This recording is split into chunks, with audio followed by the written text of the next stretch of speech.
Today I'm doing something a little different. I'm headed to the Ventura Harbor to meet up with a team for a guided kayaking tour of the Channel Island Sea Caves right off the coast of California. Now, I must admit, I'm both nervous and excited. I have a tremendous amount of respect for the ocean, so much in fact that I try to avoid it altogether. I definitely don't intend on spending the rest of eternity in Davy Jones' locker, but I thought I'd roll the dice on this one. No, but seriously, this should be fun and interesting.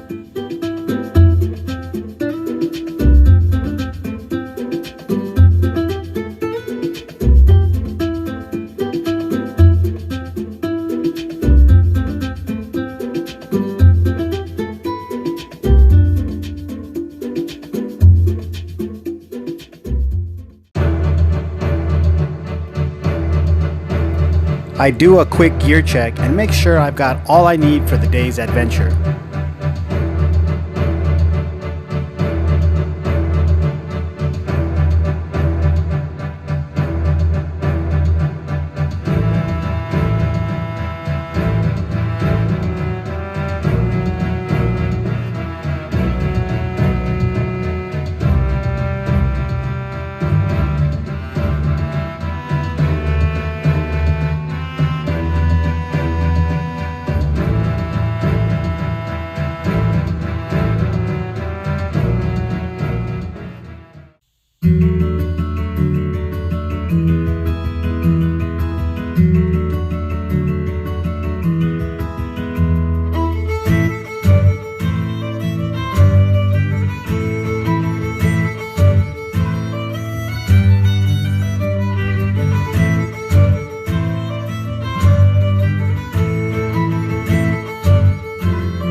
The Channel Islands are a series of small islands located about 35 nautical miles off the mainland.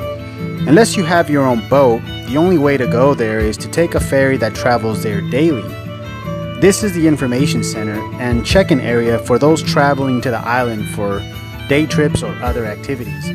You can also purchase souvenirs, maps, or any last-second items like sunscreen or snacks here.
After checking in and receiving my boarding pass, I patiently wait around, quietly taking in the moment with thoughts towards the day's event. Then I notice some tiny movements down by the water and notice crabs going on with their day as well. I also saw a cool starfish.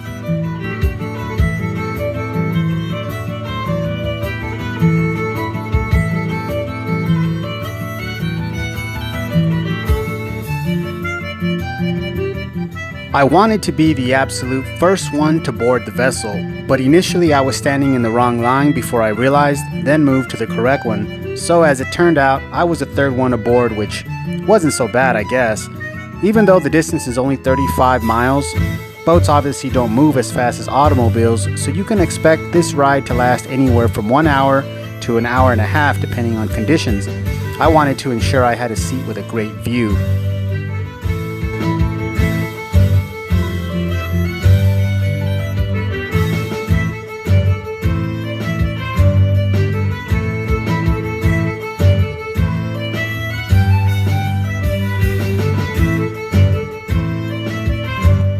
Pretty soon the boat was full and didn't realize some people would have to stand. So with the hour ride in mind, the gentleman in me came out and I decided to offer my seat to a woman nearby.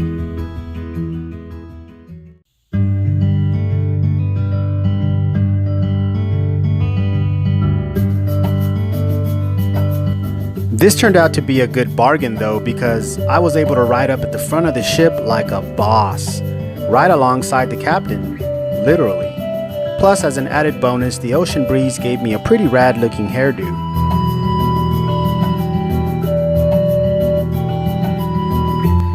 This was exciting, and I think I had a gleaming smile the whole way.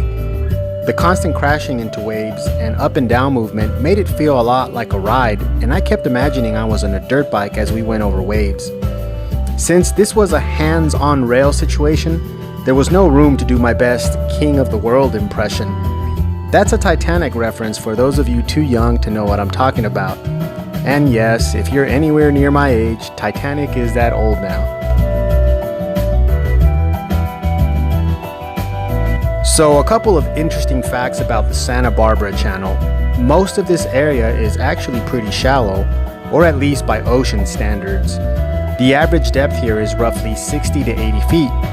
Then after you get past these oil platforms, which are a pretty long ways from shore, there is a steep drop off of about 700 to 900 feet. Then it starts to get shallow as you near the islands.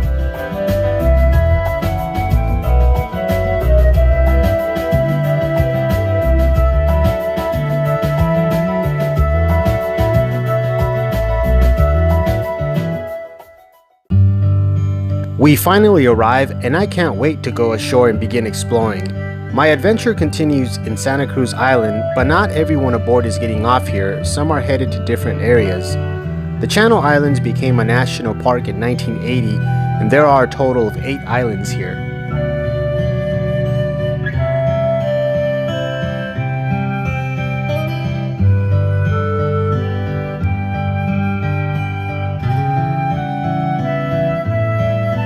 Santa Cruz Island is the largest of the Channel Islands. It's approximately 22 miles long and 6 miles in width at its widest point. There is a lot of history here, but that will be for another video. Santa Cruz Island is an excellent destination for bird watching, as there are a variety of bird species that migrate here. The ever-popular island foxes are native to these islands, and there is no other species like it in the world.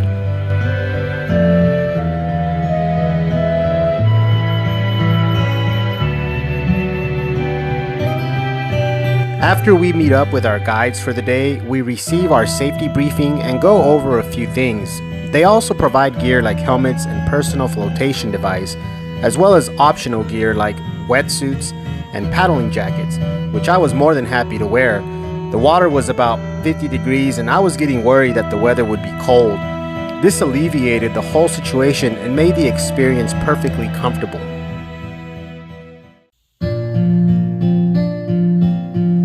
After we all had a few minutes to get used to the feel of our paddles and maneuvering our kayaks, we begin paddling toward the cliff sides and sea caves. The scenery is breathtaking. We start by crossing through a lush kelp forest, which is home to several types of marine life.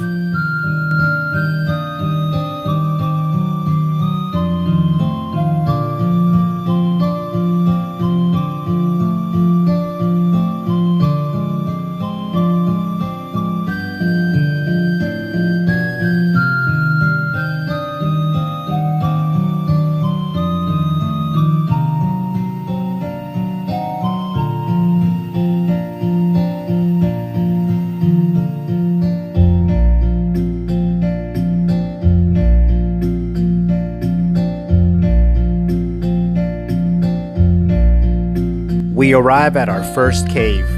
It's just so spectacular. Words truly can't describe the feeling of being there.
Under the sea, where it is wetter and it is better. Just kidding. Not gonna try and sing The Little Mermaid for you all. The water was so clear and serene. This is also a good place to come snorkeling and scuba diving.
Okay, so why are the Channel Islands here and how did these caves happen? The answer to that is quite simple, really. The movement of plate tectonics. Right below the surface and in the deeper parts of the channel are steep canyons where the Pacific plate is subjugated under the North American plate. These little hills are just another fold on weak points of the Earth's crust.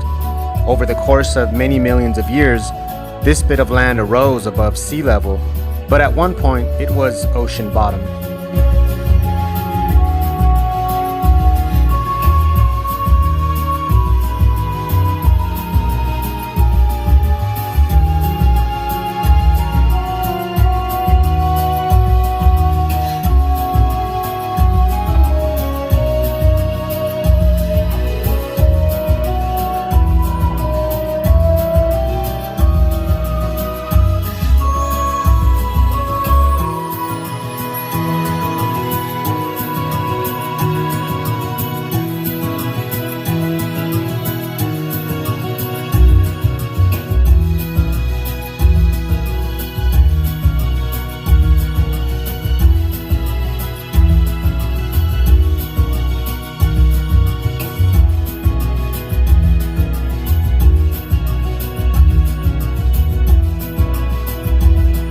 The caves themselves are the result of erosion.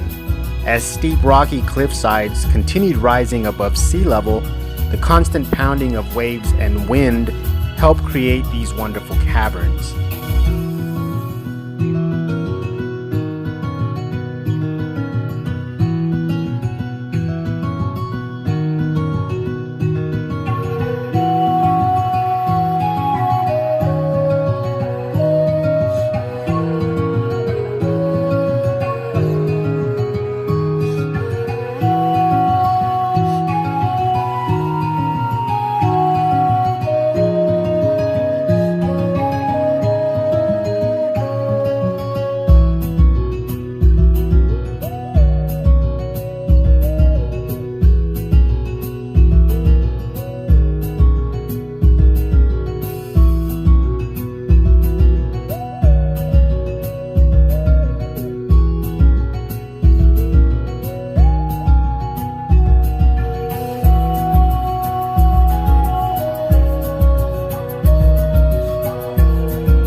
Another interesting fact, the Channel Islands were once one big island. During the Ice Age over 10,000 years ago, the ocean water level was about 300 feet lower. What's interesting is, just a few hundred yards away from the islands, there is a steep drop-off in depth. There is another set of sea caves hundreds of feet below the surface. So those were the sea caves back then, now underwater, and now that the sea level has risen, these are the newer sea caves. In short, this has been going on from the beginning of time.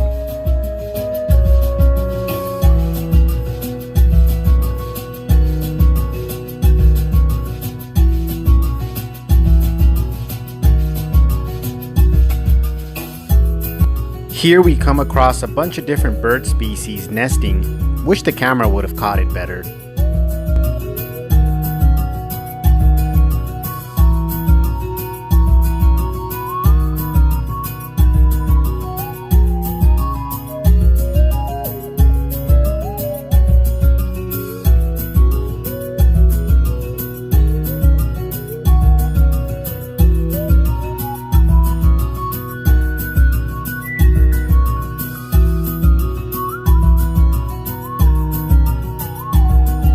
Check out Elephant Cliff, also known as Mammoth Cliff.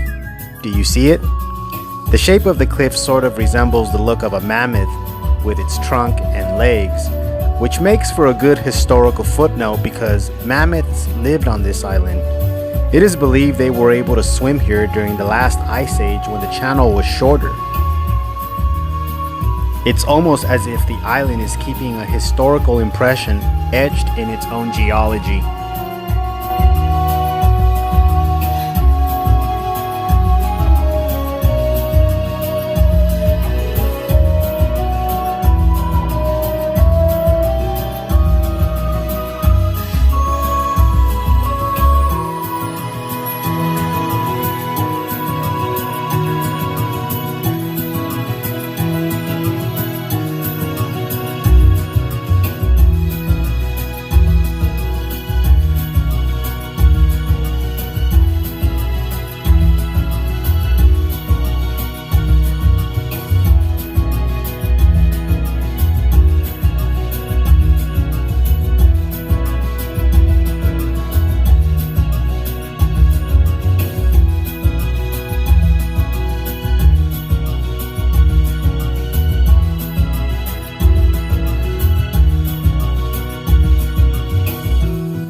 Our adventure is coming to an end and we start heading back to shore.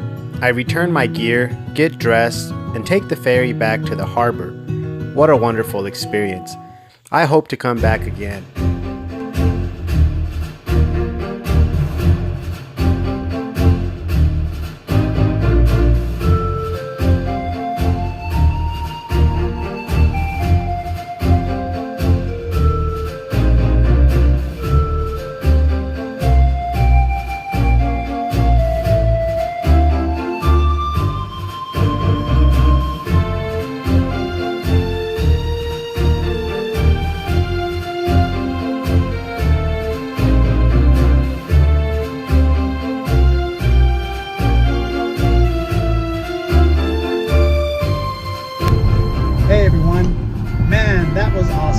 Had a great time today. I hope you guys enjoyed that, and as usual, thank you for watching.